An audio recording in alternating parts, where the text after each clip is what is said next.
Day 3 of drawing Doctor Who. The Third Doctor is an incarnation of the Doctor, the protagonist of the BBC science fiction television series Doctor Who. He was portrayed by actor Jon Pertwee. Within the series narrative, the Doctor is a centuries-old alien Time Lord from the planet Gallifrey who travels in time and space in the TARDIS, frequently with companions. At the end of life, the Doctor regenerates. Consequently, both the physical appearance and personality of the Doctor changes. Pertwee portrays the Third Doctor as a dapper man of action in stark contrast to his wily but less action-orientated predecessors. While previous Doctor's stories had all involved time and space travel, for production reasons Pertwee's stories initially depicted the Doctor stranded on Earth in exile, where he worked as a scientific advisor to the International Military Group Unit. Within the story, the Third Doctor came into existence as part of a punishment from his own race, the Time Lords, who forced him to regenerate and also disabled his TARDIS. Eventually, this restriction is lifted and the Third Doctor embarks on more traditional time travel and space exploration stories.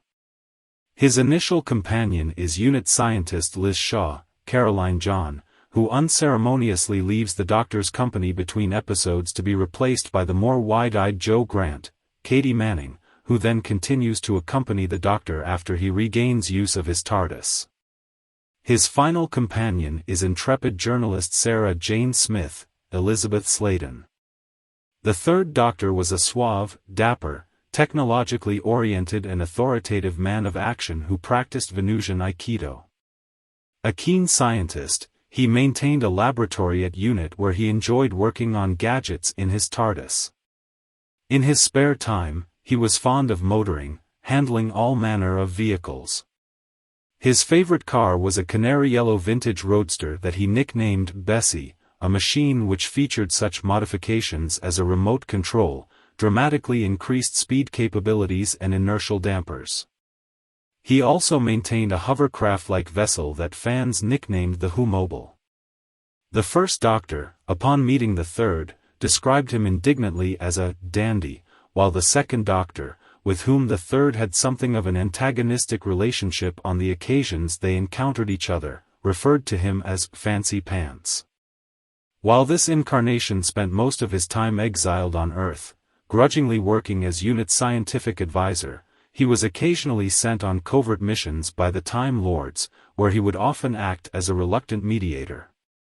Even though he developed a fondness for Earthlings with whom he worked, such as Liz Shaw and Jo Grant, he jumped at any chance to return to the stars.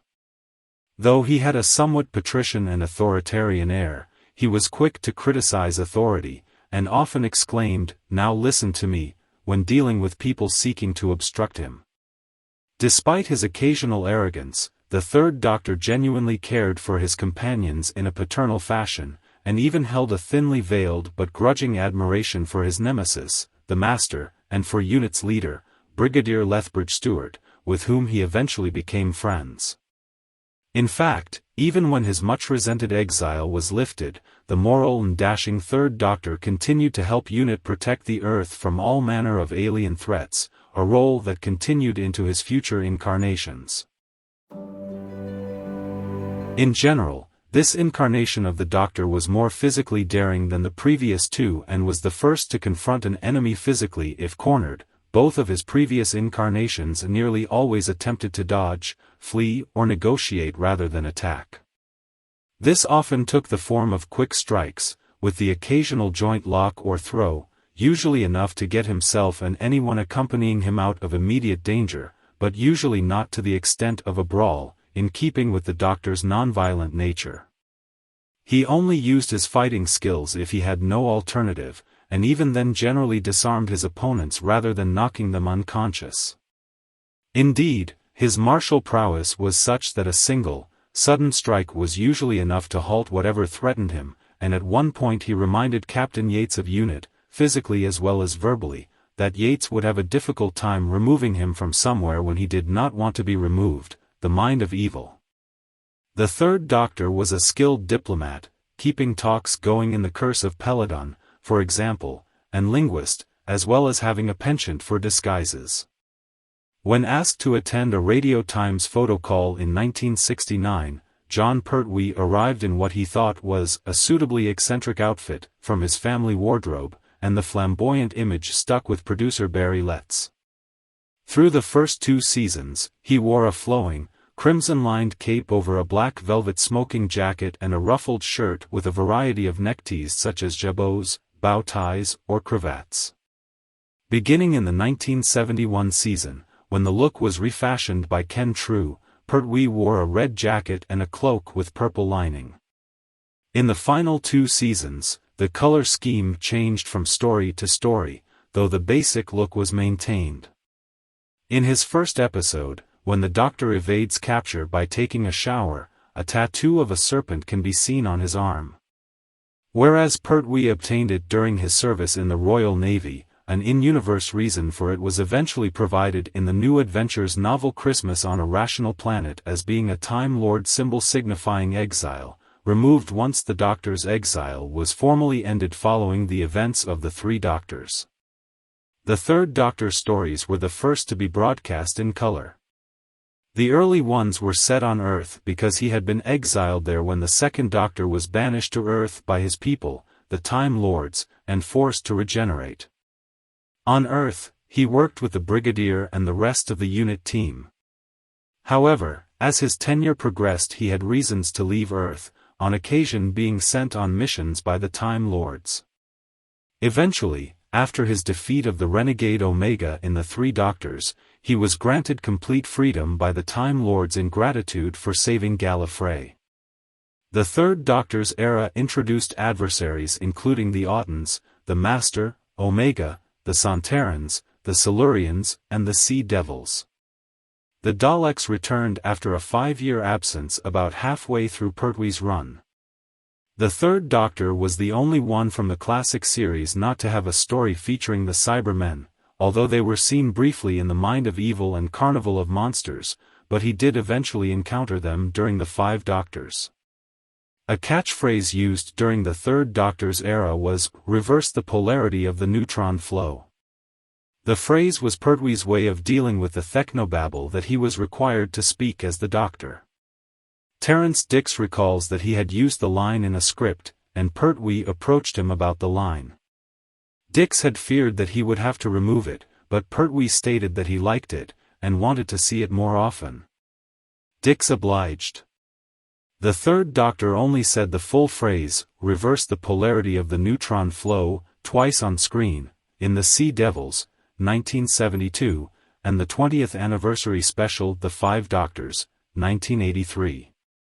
Pertwee used the phrase when he acted in the stage play Doctor Who, The Ultimate Adventure in 1989. When Colin Baker took over the role in the play he amended the line to "reverse the linearity of the proton flow."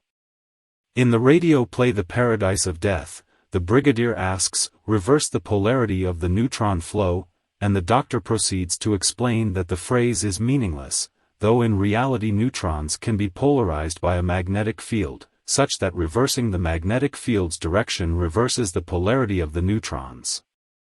On other occasions on screen, the Third Doctor reversed the polarity but not of neutrons. The full phrase was used in several Target novelizations. It was subsequently used by the Fourth Doctor, in City of Death, and the Fifth Doctor, in Castrovalva and Modern Undead. Together with the 5 Doctors, this resulted in the phrase being used as a nostalgic reference. In the 10th Doctor episode, The Lazarus Experiment, the Doctor, while hiding in Lazarus' machine, comments that it had taken him too long to reverse the polarity due to being out of practice. The 10th Doctor uses the full phrase in Music of the Spheres. During the episode, The Almost People, a clone of the 11th Doctor speaks the phrase while reliving the memories of all his predecessors. He goes on to conflate it with his regeneration-spanning love of jelly babies, remarking that they need to reverse the jelly baby of the neutron flow. In The Day of the Doctor, the 11th Doctor invokes the phrase when confronting a time portal with the 10th Doctor, suggesting that they both reverse the polarity with their sonic screwdrivers, which merely neutralizes each other's efforts.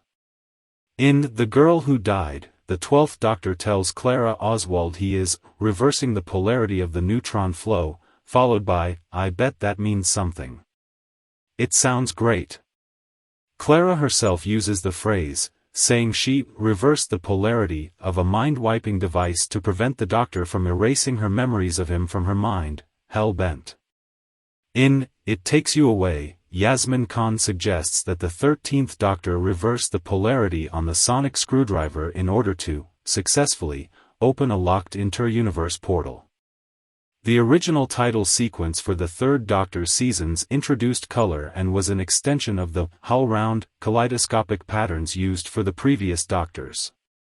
It features red, black then green flaming hands, then shows Jon Pertwee's face followed by a series of swirling lines to represent the time vortex. As the vortex turns red it speeds up only to start reversing, and in some cases it is seen turning pink and yellow.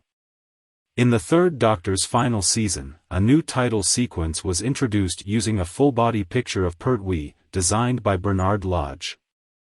Partially inspired by the slit-scan hyperspace sequence in Stanley Kubrick's 2001, A Space Odyssey, one portion of this sequence is the prototype for the time tunnel sequence of the fourth Doctor's seasons. The third Doctor's final season also introduced the diamond logo, which would remain in use until 1980 and be revived in 2022. The series logo, introduced in 1970 and used for the first 4 seasons of Pertwee's tenure, would later be used again, in modified form, as the logo for the 1996 Doctor Who TV movie. This version subsequently became the official Doctor Who logo, most notably with regards to products connected to the 8th Doctor.